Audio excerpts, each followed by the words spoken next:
So why am I shooting my decoys? Well, it's not duck season anymore, and like a lot of you, I'm kind of sticking close to home right now, and I'm getting a little stir crazy.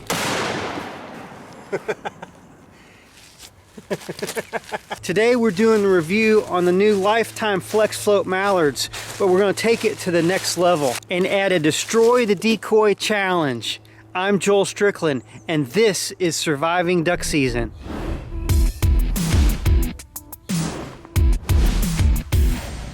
Surviving Duck Season is presented by Mojo and High and Dry Waders. Today's a great day. Thanks for watching, everybody. Now, how many of you have decoys that get shot in your decoy spread every year? Well, if you do, hit that like button and I'll say good job. Not that we should be shooting our decoys, but if you have decoys that are getting shot, that means you're either getting the birds to land in the decoys, or at least they're falling into the decoys, and then you're shooting a cripple. Shot decoys are collateral damage. Sure, we should be careful, but if you're getting the birds where you want them, then there's just gonna be some shot decoys every once in a while. Now, I'm a duck guide during duck season, and we always have a pile of dead decoys at the end of the duck season that get shot. They need to be repaired. It's either that or throw them away because they just hold water and sink to the bottom. But these decoys right here are supposed to never sink. They're Lifetime new FlexFloat Mallard decoys, and they were new for the 2019-2020 duck season. And their big selling point is they'll always float. Now, back in January, Lifetime Decoys sent me some of these decoys to try out. And on this video, I'm going to give you some of my thoughts on them after using them for about 15 hunts. First, I'll show you a clip from back during duck season. And then later in the video, let's see if we can make these sink.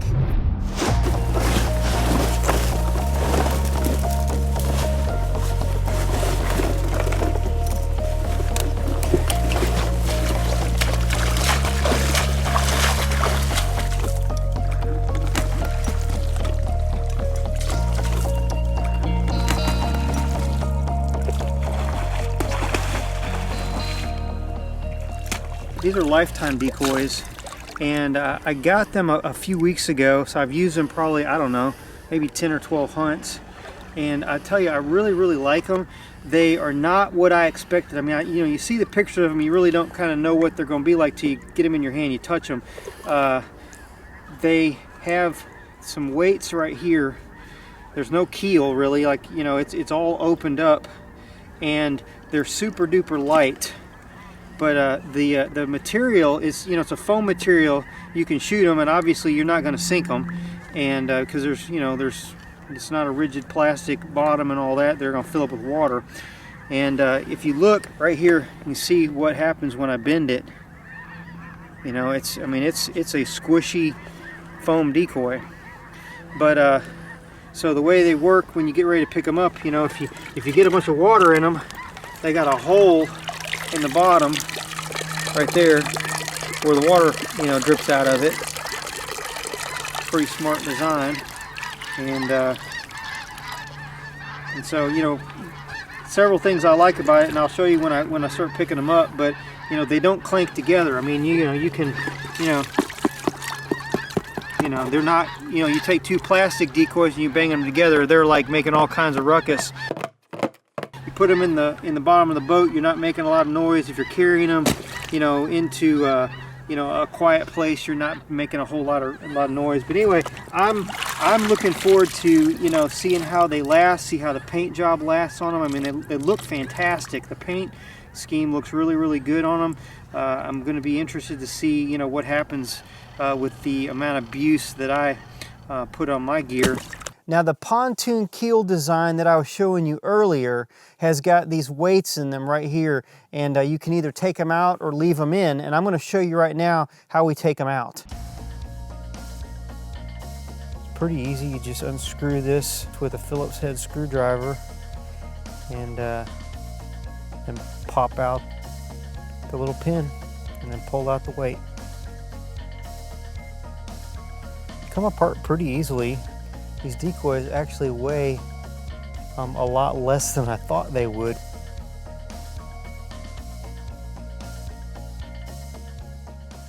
Now I imagine without the weights in, it would be really nice for these walk-in hunting situations where you want to have a lighter load. I just normally drive up to the spots where we hunt, so it's not a big deal to have the weight for me. Like I said, I hunted with these the last 2 to 3 weeks of duck season. Probably hunted about 15 different hunts with them, shot a lot of ducks and geese over these decoys, and they look great. Probably one of the biggest points that I like about them, you know, aside from them being quiet and light, is the fact that they move incredibly well on the water. You know, whether you have just a little bit of wind or a lot of wind, they look fantastic. Probably some of the best looking decoys that I've ever used. Now these decoys come packed 6 to a box with 4 drakes and 2 hens. The drakes have 2 head positions and the hens are all the same. So they cost $99 for 6 decoys, which works out to about $200 for a dozen. Yeah, it's a little expensive.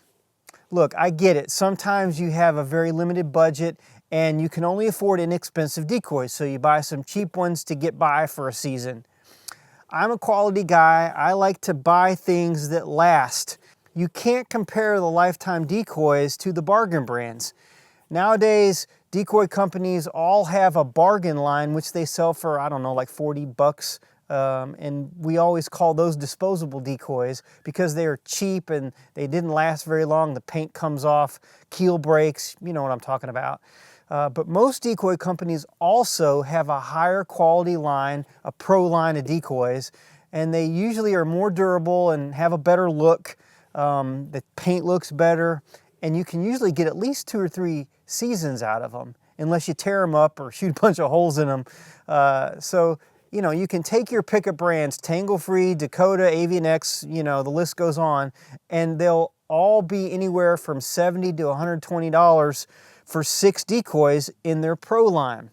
So when I compare these decoy prices for $99 for 6, I'm comparing them to, you know, the higher quality decoys. You know, and I've tried nearly every one of them out there, and I can tell you, after using these for several weeks, I'm super impressed with the Lifetime decoys. Okay, so like I promised, it's the Destroy the Decoy challenge. Now, most of my decoys are in storage because it's, you know, not duck season anymore. But I do have a few decoys that are laying around, so I grabbed some of them up. And what we're going to do is we're going to try to destroy some of these decoys, and then we're going to take the Lifetime decoys and see how they stack up. It's the shooting decoys with a shotgun challenge. I got this G&H pintail decoy right here. I'm going to sit it down right there, and we're going to take a shot at that. I'm going to shoot at several other decoys I have, and I know that you guys want to see me shoot at the Lifetime decoy too. So I'm getting everything lined up. I've got my shotgun, I've got some shotgun shells, and some ear protection as well. Okay, I've got boss ammo right there. Let's go see what the damage looks like.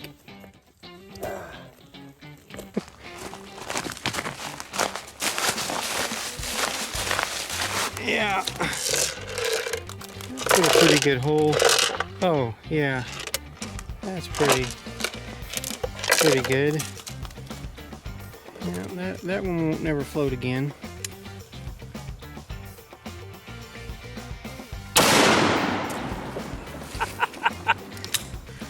This is fun. There's the flambeau. It's like all the way down at the bottom. I'm gonna have to walk down there and get it. Here we go. If you can't tell, I live in the mountains of Arkansas. Now we call them mountains. I know that if you live out west, you don't think of these as mountains, but they're pretty steep. I don't know. It's actually almost straight up and down.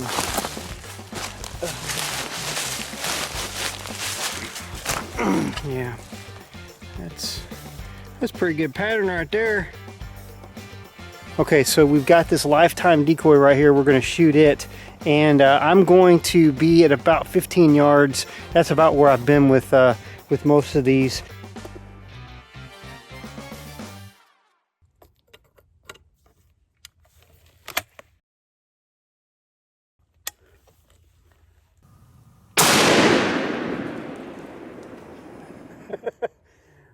Ow, that about knocked me backwards.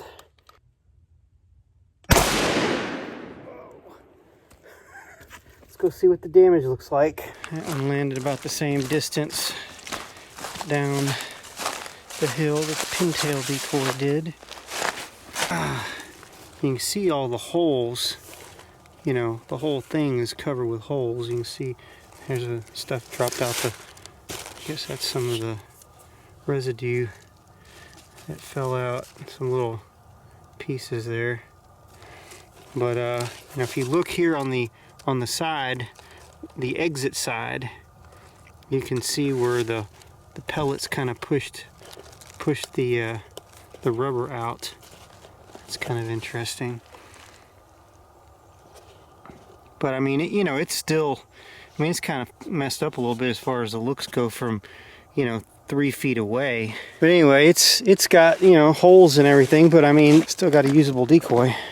It's the Run Over the Decoys with a Truck Challenge. This decoy you may recognize. It's a Greenhead Gear GHG decoy that I had in a previous video.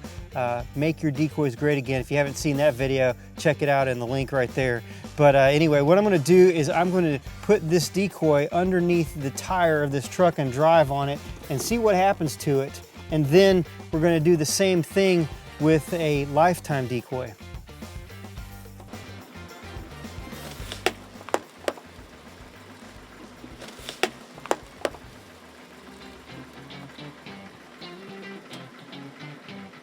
I mean, there's really no coming back from that. That's destroyed, and that's going to happen pretty much with most hard plastic molded decoys.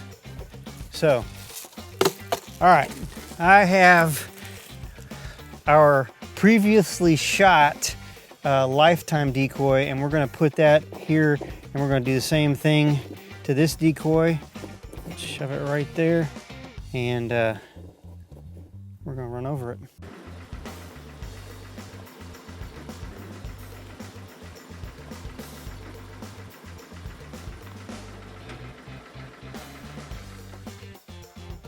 Huh.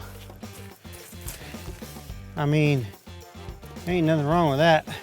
I mean, it bounced back totally to the original position. Now it's got some dirt marks on it, but I bet you they're wiping right off of there.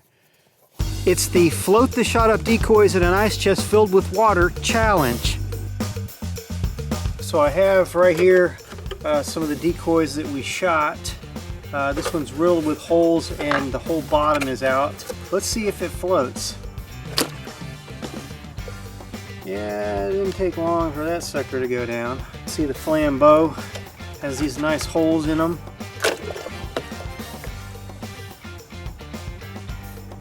Straight to the bottom. And how about the Greenhead Gear smushed decoy?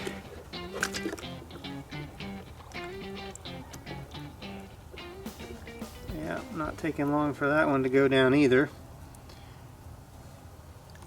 So finally, I've got the Lifetime decoy here, and as you can see, it floats. So what I'm going to do is I'm going to force it underwater. And you can see all the bubbles coming up. But I mean, there's nothing you can do to not, I mean, even when the thing's full of water, it still floats, you know, right there. And then it comes right back up. I mean, literally, you can do this underwater, get all the air out of it, and then flip it over underwater, push it all the way to the bottom, and then it's obvious that there's really nothing you're going to do to this decoy to keep it from floating.